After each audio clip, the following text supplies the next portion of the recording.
I don't think enough millennials and even younger people are making and enjoying meatloaf at home, and that's a real travesty because it's delicious. Let me know down below, is meatloaf still something you cook often? I think a reason a lot of us gave up on it is because our parents made it dry and terribly. And to start changing that, you got to start with good meat right off the bat. You need some fat in there. So I have this meatloaf mix, which is pork, veal, and beef. To that, we're going to add a mirepoix of carrot, celery, onions. We're going to add a few other things as well. We need a little bit of breadcrumb, seasoned is what I like to use. You can use panko. We're going to add an egg to that and some other ingredients. But to start, we're going to cook down these veggies. Some people just add them in raw. I don't think you should do that. I don't think that really benefits the dish. So we're going to throw them in over medium heat, a little bit of olive oil, and let this cook for 5-10 minutes. Just let everything start to soften up and get translucent. Tiny bit of salt just to pull some of the moisture out, which I think is going to do a big benefit to you. It won't be soggy and wet. It'll be juicy in other ways. And that's all we're looking for there. So take that off the heat. It is nice and translucent. And now we work on everything else while that cools down. The meat I have is right around 1.5 pounds, a little over. So for that, I'm going to use 3/4 cup of breadcrumbs. I like to do a 1-to-1 ratio, so we're going to add in 3/4 cup of whole milk as well. You're going to mix this together and just kind of get a feel for how much of that liquid the breadcrumbs soak up. Over the next minute or two, they will continue to hydrate themselves. It looks a little watery right now, but trust me, here we are after a minute or two. It becomes like a wet sand. That's what you're looking for. I like to leave them a little on the drier side because then they'll be able to soak up some of that fat from the meat. If they're too wet right off the bat right now, they're just going to kind of expel all of that as it cooks. So to that, I'm going to add maybe a teaspoon of salt, garlic powder, and pepper. And then we're also going to add in 3 splashes of Worcestershire. You could add soy sauce if you want to get that same umami flavor, and then 1 egg. I remember years ago, Alton Brown said don't add 2 eggs ever to your meatloaf, 1 only, and I've stuck with that. I couldn't tell you why, but I have.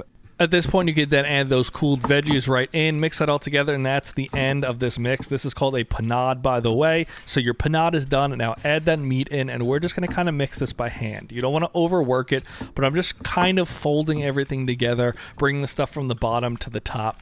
The way I like my meatloaf with the 3 meat mix is you'll see kind of swirls in it, almost like a babka or some sort of swirl bread of you'll see the veal, you'll see the pork, you'll see the beef, you'll see a little bit of the panade mix. I don't like it super just generic and cohesive. I like a little bit of streak in there, so you'll see that. If you don't like seeing chunks of meat not fully mixed, just mix it a little further and that'll go away. Now we're going to grease up a loaf pan and really pound this in. You want it to take its shape, and the greasing of it is because we're going to flip this out. We're going to cook this out of the loaf pan. An issue I've seen a lot of people do for years is if you cook this right in the loaf pan, it is going to be incredibly greasy. So don't do that. Once you get it done, though, you can see it has really been flattened down. Just fit the amount of meat you're doing to the loaf pan that it fits. That was one of the smaller size ones. If you make more meat, use a bigger loaf pan. You want it to go all the way to the top. And then just flip it out onto either parchment paper or one of these Silpats. And if you give the loaf pan a few bangs, it'll slide right out if you grease it enough. If not, you might need an offset spatula. But once you get that out, I like to come in and just make sure all the sides are nice and flat. There's no areas that look like they might tear. And then we're going to throw this into the oven for 15 minutes at 325 degrees. While that's in there, we're going to work on a glaze for the outside. That's what really makes meatloaf delicious. It's almost going to be like a barbecue sauce. So we're going to start with 1/4 cup of ketchup. We're going to add to this a little bit of Worcestershire sauce, however much you like.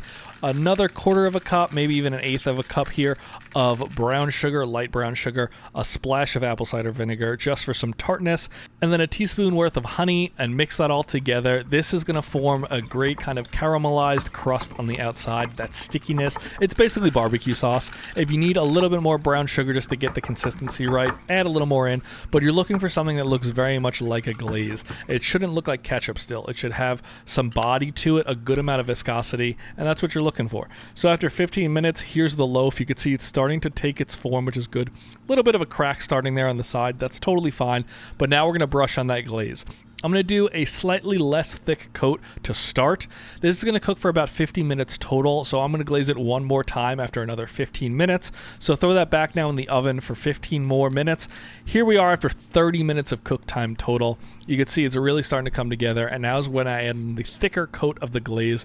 Cover every inch of it now. You want it a little thicker because this is going to form a nice crust on the outside, and throw that back in until your meatloaf hits around 150 to 155 degrees internal temperature for the juiciest results. Now once you get to that desired temperature, just check it with a probe in a few places because this is a very dense loaf of meat, but you should be seeing right in that 150 to 155 range. We're going to let this sit now for 10 to 15 minutes to cool down, reabsorb its juices, and it'll go up a few more degrees in temp by that point. I also find it helpful to transfer it at this point to wherever you're going to cut it because it can start to stick if you let it cool. But once you do that, you're left with this delicious glazed meatloaf. You can see some browning there on the bottom of the meatloaf itself from that sugar. This is going to be absolutely delicious, trust me. But let it wait for a few minutes, trust me, before you dive into it. And then we'll come back once it's all cooled down. So here we are about 10 minutes later. I'm so happy with how this looks. You can see the glaze isn't running off. It shouldn't be a loose liquid. It should really hold onto it. But now let's cut into this. A serrated knife works best, and you don't want this to fall apart. That's what you want to see. And you can see those lighter streaks. That's not the panade. That's the veal. That's the pork. The whiter colored meats, the lighter meats. The beef is the darker meat. And you can see it stays in perfect loaf form. That's how you know you had everything well incorporated. The panade did its job of holding it together. I like those little chunks of carrot and everything, but if you don't like that, just put them through either a blender, food processor, or even use a box grater. But now the most important part, let's give this a taste. Everyone remembers meatloaf either being overcooked, super dry, not flavorful, and this is none of that. It is juicy, it's flavorful. That glaze is a nice mix of barbecue sauce and tomatoey flavors. You can see there's plenty of moisture left in each one of these pieces, that it is in no way, shape, or form dry. This is just a fantastic meatloaf. It's way different than what you remember with your childhood. Bring this back because it's so easy to cook, it's delicious. You can even throw it on a sandwich. Give it a try.